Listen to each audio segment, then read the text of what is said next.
अरे सुनते हैं? क्या हुआ? पापा जी ना बहुत देर से आवाज दे रहे, शायद उनका ना डायपर फुल हो गया, आप बदल दो एक बार। अरे अभी तो मैंने उनका डायपर बदला था और मैं अभी नहा के आया हूँ और अब मैं पूजा करने जा रहा हूँ। अब मेरे से नहीं बदला जाएगा, मैं थोड़ी देर में बदलूंगा। अभी मेरे को पूजा करने दो, पूजा करना ज्यादा जरूरी है मेरे लिए। मुझे एक बात बताओ, पूजा क्या है आपके लिए?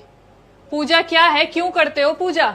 जब आपके कर्म अच्छे नहीं है तो पूजा करके क्या मिलेगा? पूजा करने से ईश्वर की प्राप्ति होती है। आपको ऐसा लगता है ना, ऐसा नहीं होता।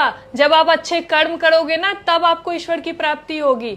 जिस घर में उसका बूढ़ा बाप बिस्तर पे पड़ा हो और उनका डायपर फुल हो और उसका बेटा घंटी पे घंटी बजाता रहता है ना, उसमें आपको कभी ईश्वर की प्राप्ति अच्छी नहीं होगी। आपके कर्म अच्छे नहीं है इसलिए नहीं होगी। कहते हैं ना, अगर अंतिम समय में माँ बाप ये बोल दे कि भगवान मुझे अगले जन्म में इसी पुत्र की प्राप्ति हो, तो पुत्र का जीवन सफल हो जाता है।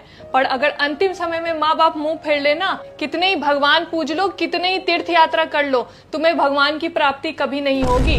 अरे ईश्वर ने भी अपने पिता को सबसे ऊंचा दर्जा दिया है, उसे भगवान की तरह पूजा है।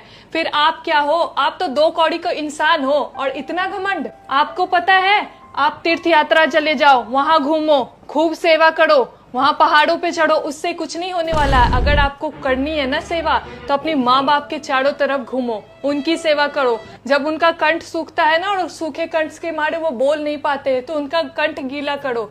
भगवान से जल चढ़ाने से ज्यादा पुण्य तुम्हें इसमें मिलेगा। वहां तुम जल चढ़ाओगे, उससे ज्यादा खुश भगवान इनकी सेवा करने से होंगे। और मैं क्या चाहती हूँ, मैं गुस्सा नहीं कर रही आप पे, मैं आपको ये बताना चाहती हूँ, आपको पूजा पाठ करना है, आप खूब करो, मन लगा के करो। पर ये सारे काम करने के बाद, माता पिता की सेवा करने के बाद करो। उनका खाना पानी, नाश्ता, नहाना सब जब हो जाए तो आराम से बैठ के पूजा करो। इनसे बड़ी किसी की पूजा नहीं होती और भगवान भी इसी में खुश होते हैं।